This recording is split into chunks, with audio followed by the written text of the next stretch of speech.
구조를 쭉 보면 26장부터는 예수님의 순환, 십자가 지시는 사건이 시작되고, 십자가 지시기 전에 바로 직전에 24장, 25장 두 장에 걸쳐서 종말의 때에 대한 예수님의 말씀이 집중적으로 나오고 있어요. 그래서 이 부분을 마태복음에 나오는 묵시록이다, 묵시 문서다, 이렇게 신학적으로 표현하기도 합니다. 그런데 그 중에 25장에 마지막 때에 대한 비유의 말씀을 세 가지를 말씀하고 있어요. 예수님은 세 가지를 종종 말씀해 주셨어요. 누가복음 15장에도 세 가지 비유, 달란트 비유에서도 세 달란트 받은 사람 나오고, 오늘 25장에서도 세 가지 비유를 통해서 전체를 잘 살펴보면 마지막 때를 준비하는 우리들의 자세가 어떠해야 되는가라는 것을 비유를 통해, 비유라는 것은 뭘 숨겨서 말하는 것이 아니라 이 비유는 쉬운 비유예요. 쉬운 비유. 오늘 우리들도 쉽지만은 당시에 모든 사람이 들으면 다 자연스럽게 아는 비유예요. 뭔가 은밀하게 예수님이 감춰두고 숨기고 그럴 필요가 없잖아요. 복음은 쉽게 들어야 되는데, 그래서 비유를 통해서 아주 상상력을 가지고 그리고 폭넓게 이해의 메시지를 전달하기 위해서 비유를 통해서 말씀해 주고 있어요. 그래서 마태복음 25장에 나온 세 가지 비유를 살펴보니까, 첫째는 1절부터 14절까지 슬기로운 처녀와 어리석은 처녀. 우리 예수님께서 어느 날 갑자기 오시는데, 분명히 오시는데 슬기로운 처녀와 같이 그 등에 기름이 잘 준비되어 있어서 예수님이, 신랑 되신 예수님이 왔다 그러면 얼른 맞으러 뛰어나가는 슬기로운 처녀가 되어야 하는데, 이렇게 기름을 준비하고 깨어 있듯이 깨어 기도하고 말씀 보고 기도하고, 그래서 깨어서 영적으로 있는 자가 되어야 한다라는 것을 말해주고 있는 거예요.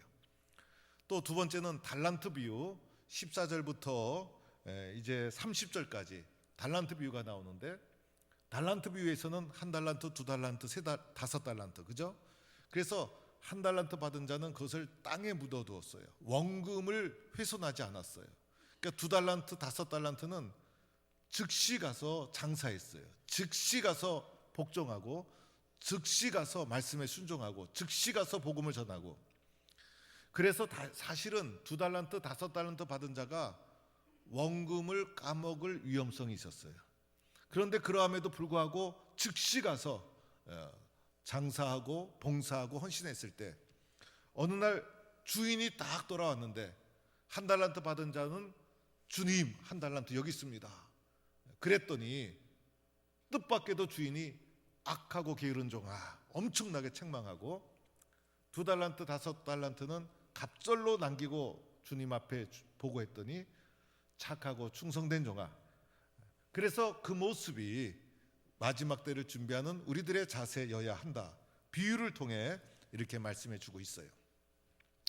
세 번째 비유가 오늘 읽은 말씀이에요. 양과 염소의 비유. 이 비유를 통해 무슨 말씀을 하고 있는가를 오늘 경청해 보고자 합니다. 여러분, 오늘 마지막 주일 아닙니까? 마지막 주일이 딱 왔어요.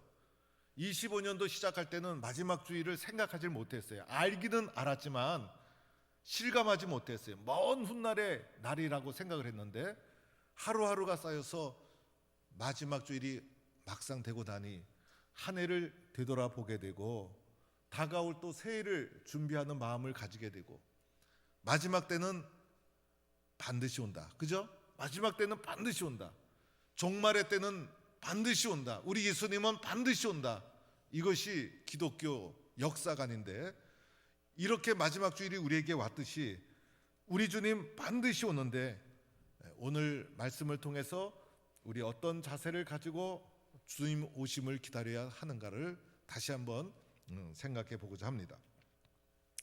오늘 31절에 보니까 인자가 자기 영광으로, 인자는 예수님, 예수님께서 자기 영광으로 모든 천사와 함께 올 때에 자기 영광의 보좌에 앉으리니, 31절 그렇게 말하죠. 그래서 예수님께서 마지막 때에 반드시 오신다는 거예요. 그때 32절에 보니까 모든 민족을 다 모아가지고 모든 민족은 모든 백성, 모든 사람, 모든 성도, 그러니까 우리들도 다 다시 오시는 주님 앞에 설 수밖에 없어요. 그래서 모든 민족을 다 모아가지고 오늘 예수님께서 양과 염소로 구분을 한다는 거예요. 그래서 모든 사람을 양과 염소로 구분하는 것이 예수님이 심판하시는 거예요. 그래서 양과 염소로 다 구분을 하는데 예수님의 구분은 정확해요. 왜냐하면 이어지는 말씀 보니까 이렇게 쓰여져 있어요. 목자가 양과 염소를 구분하듯이 저도 양과 염소를 구분하겠어요. 그렇죠? 저도 뭐 제가 뭐 양치기 한 적도 없고 그렇지만은 양하고 염소가 구분이 되죠, 여러분. 그걸 구분 못 하겠어요? 양은 하얀색이고 염소는 얼룩덜룩한 거고, 양은 뿔이 없고 염소는 뿔이 있고. 옆에 있는 분들 혹시 뿔이 있나 한번 보세요. 뿔이 있으면 염소고 뿔이 없으면 양인데 우리 교회 성도님들 뿔이 없는 걸 보니까 다 양인 줄로 믿습니다. 그래서 양과 염소로 저도 알겠는데 목자이신 예수님이 왜 모르겠어요? 정확하게, 확실하게. 그래서 양인 척하고 염소가 양 속에 끼어들어도 예수님이 다 알아요. 그래서 너는 염소다 하고 다 구분해 주실 거예요. 그래서 예수님의 구분은 오차가 없어요. 확실하게 정확하게 구분을 딱 하고 이제 오른쪽에 구분된 양들에게 먼저 말하는 거예요. 오른쪽에 구분된. 그래서 내가 양이다 라고 하면서 예수님의 음성을 한번 들어보는 거예요. 그랬더니 예수님이 오른편에 있는 양들에게 뭐라고 말하냐면 내 아버지께 복받을 자들이여. 얼마나 좋아요. 이 말을 듣는 순간 세상에서 수고하고 힘들었던 것이 다 녹아지는 거예요. 내 아버지께 복받을 자들이여 창세전부터 예비된 나라를 상속받으라. 얼마나 좋아요. 얼마나 좋아. 생각만 해도 너무 좋아. 우리가 살면서 우리가 추구했던 그 가장 본질적인 가장 귀한 축복과 은혜가 이 속에 다 담겨 있어요. 우리 모든 동부의 성도들은 오른쪽에 다 양으로 이게 딱 분류가 되어서 우리 동부교는 염소가 없어요. 주님으로부터 이런 축복을 받는 성도가 되기를 이 부분에서 크게 아멘해 주세요. 다 이런 축복을 받는 성도가 되기를 축원합니다. 그러면 어떻게 하면 이런 양이 되어서 축복을 받을까도 알아야 되잖아요. 미리 알아야 되잖아요. 그래서 보니까 6가지의 이유를 설명해 주는데 별게 아니에요. 보니까 내가 줄일 때에 먹을 것을 주었고, 두 번째는 목마를 때 마실 것을 주었고, 세 번째는 나그네 되었을 때 영접하였고, 네 번째는 헐벗었을 때 옷을 입혔고, 다섯 번째는 병들었을 때 돌봐주었고, 여섯 번째는 옥에 갇혔을 때 찾아왔다. 옥에 갇혔을 때 신방 왔다. 대단한 게 아니에요, 사실은. 이것 때문에 양으로 딱 분류가 된 거예요. 그러니까 양으로 분류된 자신도 당황스러워. 기억이 잘 안 나. 그래가지고 주님, 언제 우리가 그렇게 했습니까? 언제예? 하고 반문을 한 거예요. 그러니까 주인이 하는 얘기가 내 형제 중에 지극히 작은 자 하나에게 한 것이 곧 내게 한 것이니라. 이러면서 양에 대한 얘기가 오늘 끝나는 것이 오늘 비유의 말씀이에요. 여러분 보세요.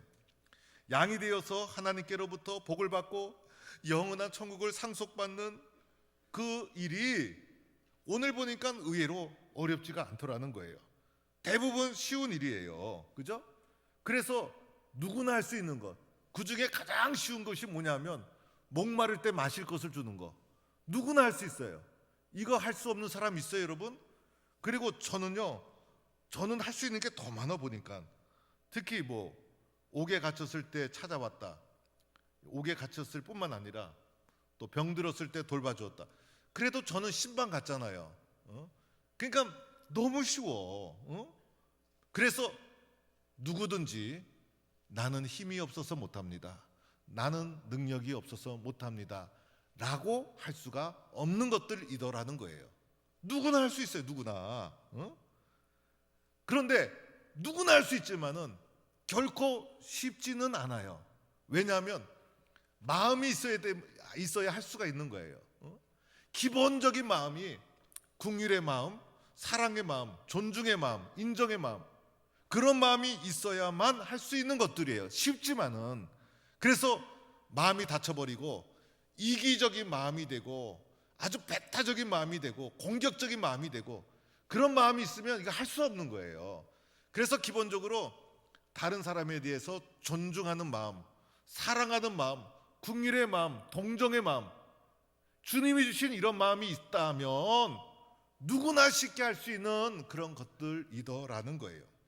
그리고 이것이 생활에 관한 문제예요. 이것이 어느 날 우리가 인생을 살다가 특별히 주어지는 특별한 사건 기회가 아니더라는 거예요.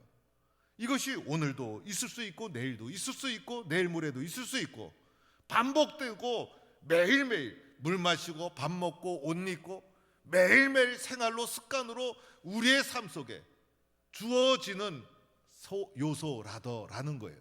그리고 이것이 뭐 엄청나게 큰 일이고 드러내고 자랑할 것이 아니에요. 공로 내세우고 뭐 그런 게 아니에요. 왜? 작은 일이기 때문에. 그리고 이런 것들은 다 대부분 작은 사람과의 관계 속에서, 가까운 사람과의 관계 속에서 밀접하게 벌어지는 이들이더라는 거예요. 그래서 이것은요, 뭐 따질 것도 없고 계산할 것도 없고 그냥 저절로 생활로 습관으로 삶 속에서, 가정에서, 일터에서, 교회에서 자연스럽게 벌어지는 일상사의 일, 그것이 희한하게 양과 염소로 구분되는 조건으로 제시하고 있더라는 거예요. 그죠 여러분? 그 결과 이렇게 하늘의 복을 받게 되었는데, 우리 동북교회 성도들도 이렇게 쉬운 하늘의 복을 받는 양과 같은 의인이 되는 것, 모든 분들이 이러한 축복을 누리시기를 바랍니다. 그러면 또 염소가 된 것도 우리가 참조해야 돼. 그래야 나는 염소가 안 될 수가 있잖아요. 그래서 염소가 된 것을 또 보니까 이건 또 거꾸로 됐어요. 염소는 뭐라고 하냐면 저주를 받은 자들아, 절대 염소가 되면 안 돼요. 저주를 받은 자들아, 너무 무시무시해. 이 말을 듣는 순간 마음이 막 오그라들면서 막 떨리고 무시무시하고, 그래서 염소가 되면 안 돼. 절대로 염소가 되면 안 되는 거예요. 그러면서 하는 말이, 나를 떠나 마귀와 그 사자들을 위하여. 염소로 분리된 사람이에요. 사람. 염소로 분리된 사람인데 마귀와 동급으로 여겨. 아니 나도 사람인데 나를 마귀와 동급으로 여기다니 너무나 부담되지 않아요? 그리고 이어서 하는 말씀이, 예비된 영원한 불에 들어가라. 그래서 그 지옥불에 들어가면 나올 수가 없어. 영원한 지옥불에 들어가는 거예요. 그래서 여러분, 염소가 되면 안 돼. 혹시 나는 염소가 호기심이 있어서 염소가 되고 싶다 하시는 분 있으면 손 들어봐요. 아무도 없잖아요. 아무도 없어. 다 양이 될 줄로 믿습니다. 그런데 염소가 이렇게 무시무시한 벌을 받는 이유가 또 나오는 걸 딱 보니까, 살인을 했다든지 흉측한 범죄를 저질렀다든지 뭐 사악한 일을 저질렀다든지 그게 아니에요.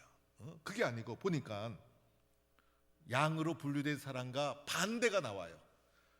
먹을 것을 주지 않아서, 물을 주지 않아서, 영접하지 않아서, 옷을 입히지 않아서, 돌보지 않아서, 너무나 작은 일들, 너무나 작은 일들, 큰 범죄를 저지른 것도 아닌데 보잘것없는 작은 일을 가지고 염소로 분류하니 너무나 억울하고 이럴 수가 있나, 이런 생각이 들 수가 있는 것들이에요.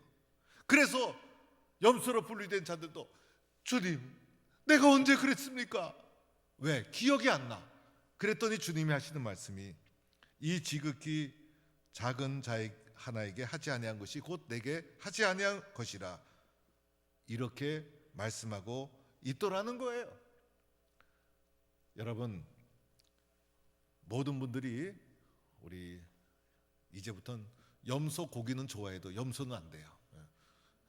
그래서 마지막은 양과 같은 의인들은 영생에, 그리고 염소와 같은 악인들은 영벌에, 모두가 영자예요. 영자. 영생, 영벌, 영걸. 장례식장 가면 영결식장 이렇게 쓰여져 있어요. 전 그걸 볼 때마다 내 이름과 비슷하네 이런 생각이 들 때가 있는데, 영결식장은, 영결은 불교 용어예요. 원래는 장례식장 이렇게 쓰여져야 맞다 이렇게 생각이 들어요. 하여튼 영생, 영벌로 극단적으로 이렇게 나눠지게 되더라는 거예요. 사랑하는 성도 여러분, 25년도 잘 달려왔습니다. 여러분 잘하셨어요. 여러분 한 사람 한 사람을 축복하고 앞으로 더 믿음 생활 잘하기 바랍니다. 우리의 삶은요, 매일매일의 삶이 쌓여지는 거예요. 그렇죠? 어쩌다가 뭐 큰일 한 것 때문에 내가 되는 것이 아니라 일상사의 삶 속에서 순간순간 쌓여지고 만들어지는 것이 우리의 삶이다. 25년도가 쌓여지고 26년도가 또 쌓여질 것이고, 연말에 여러 행사가 있는데 큰 행사 한다고 선한 마음을 가지고 모였다가, 교회도 마찬가지예요. 큰일 한다고 모였다가 이기심이 충돌돼 가지고 다투고 싸우면 무슨 소용이 있겠어요? 그 주님이 기뻐하시겠어요? 그래서 중요한 것은 오늘 말씀처럼 작은 것부터, 일상사의 삶부터, 그래서 가까운 사람, 작은 사람, 그 사람에 대한 존중부터, 사랑부터, 동정의 마음부터, 믿음의 사람들이 가져야 될 마음의 기본이 그거 아니겠어요, 여러분? 그래서 경청하고 존중하고 사랑하고 품어주고 이해하고, 관계 속에서 그런 마음을 작은 것부터 생활로, 습관으로, 삶의 바탕으로, 마음의 바탕으로, 공격적이고 배타적이고 들이받고 이런 거 하지 마시고, 그런 마음의 자세를 가지고 삶의 기초, 기본을 다져나가야 된다는 거예요. 그래야 우리 믿음의 사람을 통해서 선한 영향력이 퍼져나가지 않겠어요? 가까운 사람, 옆에 있는 사람 귀하고 소중하게 보는 거예요. 신앙생활도 마찬가지예요. 가장 작은 기초부터, 그 기초가 쌓여서 나라는 신앙 인격이 만들어지는 거예요. 그래서 우리 신앙생활의 가장 소중한 기초가 뭘까? 예배생활, 그렇죠? 그래서 예배를 잘 지키는 것에서부터 하나님을 경외하는 마음이 형성되어지는 거예요. 예배 시간 철저히 10분 전에 나와서 신령과 진정으로 드리는 예배자로서 마음을 가다듬고, 하나님을 경외하고 감사하는 마음으로 찬송을 올리고, 한 공동체에서 함께 예배를 드리고 하나님을 경험하고, 그러면서 신앙의 기초, 공동체의 일원으로서 신앙인으로서 뿌리가 내려지기 시작하는 거예요. 가장 작은 것부터 성실함으로 세밀하게 나 자신의 영적 바탕을 가다듬는 거예요. 그러면서 예배 속에 찬송이 있고 예배 속에 기도가 있고, 기도 생활 중요하죠. 그래서 믿음의 사람들은 가장 소중한 기초, 기도를 앞서면 안 돼요. 어떤 일이 있어도 우리는 기도하고, 하나님이 내 마음속에 주시는 감동이 무엇인가 생각해보고, 주님이 주신 지혜로 침착하게 차분하게 기도의 응답을 따라 걸어가야지. 기도는 뒤처지고 내 성격, 내 경험, 내 성질 앞세워 나가면 그게 세상이죠. 어떡합니까? 그래서 기도 생활 늘 꾸준하게, 말씀 생활 늘 사모하고, 예배 시간에 말씀을 들을 때도 공감하고 경청하고, 때로는 아멘하고. 미국에 가보니까 설교하다가 은혜가 되니까 성도들이 일어나서 기립박수 하길래 저도 은퇴하기 전에 기립박수 한번 받고 싶다, 이 생각이 조금 들어왔어요. 아멘도 해주시고 긍정적으로 마음에 말씀을 잘 쌓아서 말씀의 사람이 되도록 하고 말씀대로 될 줄로 믿고 우리의 신앙의 가장 작은 기본, 그렇죠? 교회 봉사도 교육 1, 2부, 3부 교사 모집하면 주님 제가 교사로 한 번쯤은 봉사해야 되는데 기도하고 주님이 감동 주시면 결단하고 교회 봉사 올해는 꼭 해야지, 내년엔 꼭 해야지. 식당 봉사 손길 부족하다는데 교회 식당이 안 돌아가면 어떡하나, 내일처럼 여기고 삶 속에서 늘 기도하고 봉사하고 섬기는 일에 남의 일처럼 여기지 말고 내 일처럼 받아들이고 그래야 믿음의 뿌리가 내리지 않겠어요? 헌금 생활도 정성을 다하는 거예요. 옛날에 우리 아버지 어머니들 가난 속에서도 11조 정확하게 먼저 구별하고 11조는 먼저 구별하는 거예요. 세상 것 다 계산하고 나중에 쓰려고 그러면 11조 못 내요, 못 내. 그러나 11조 먼저 구별하면 세상 것 모자라지 않아요. 그렇게 다 살아왔어요. 믿음의 길 걸어가다가 은혜를 경험하고 감사할 것이 있으면 사랑을 표현해야 하듯이 감사도 표현하고 신앙의 가장 기본 거기에서부터 감사와 은혜와 긍휼의 마음을 가지고 그것이 무엇으로? 나의 습관으로, 나의 생활로. 그래서 자랑할 것이 없어요. 당연한 거예요. 어떤 분은 식사를 한번 대접해도 크게 박수를 쳐주지 않으면 섭섭해. 어떤 분은 아무 소리 안 하고 뒤에서 얼른 계산하고 도망가고 누가 말하려고 그러면 말하지 말라고. 왜 그러냐면 마음판이 그래. 마음판이 생활이 되고 습관이 되고 내세울 것이 없고 기억이 안 나.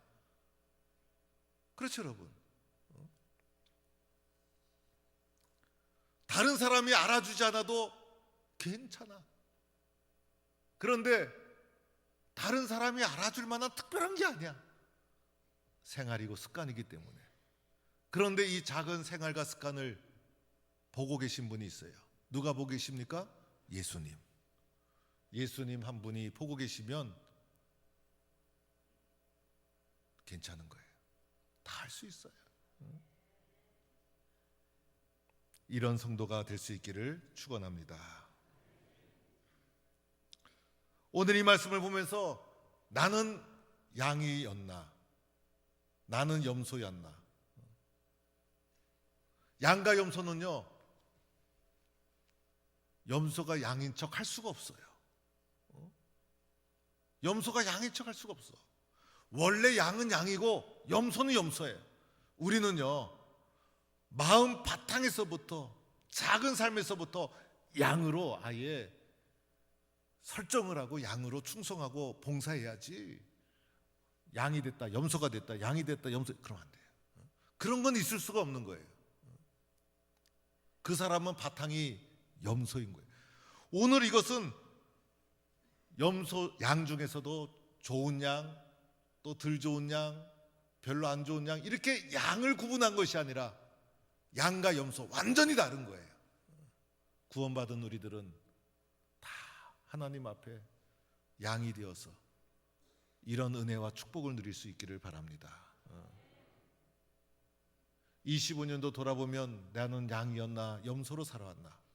그런데 오늘 말씀을 보니 우리들에게 희망이 있어요. 왜냐하면 마음만 먹으면 누구나 양이 될 수 있기 때문인 거예요. 그래서 마지막 주일을 보내면서 우리는 마음속에 하나님, 저는 주님의 양입니다. 저는 주님의 양으로 살겠습니다. 26년도는 좋은 양이 되겠습니다. 작은 일에서부터 동정의 마음을 가지고 사랑하고 존중하고 섬기고 협력하고 신앙생활도 주님 기뻐하시는 작은 것에서부터 충성하고 헌신하고 봉사하고 주님의 양으로 살겠습니다. 그 길을 걸어갈 때 누가 알아주지 않아도 괜찮아요. 우리 주님이 보시는 것은 바로 그 작은 것을 보고 있기 때문인 거예요. 주님이 보고 계시면 괜찮아요. 그리하여 우리 모든 성도들은 아버지 하나님으로부터 복을 받고 영원한 나라를 상속받는 귀한 축복받는 주님의 양이 되기를 간절히 축원합니다.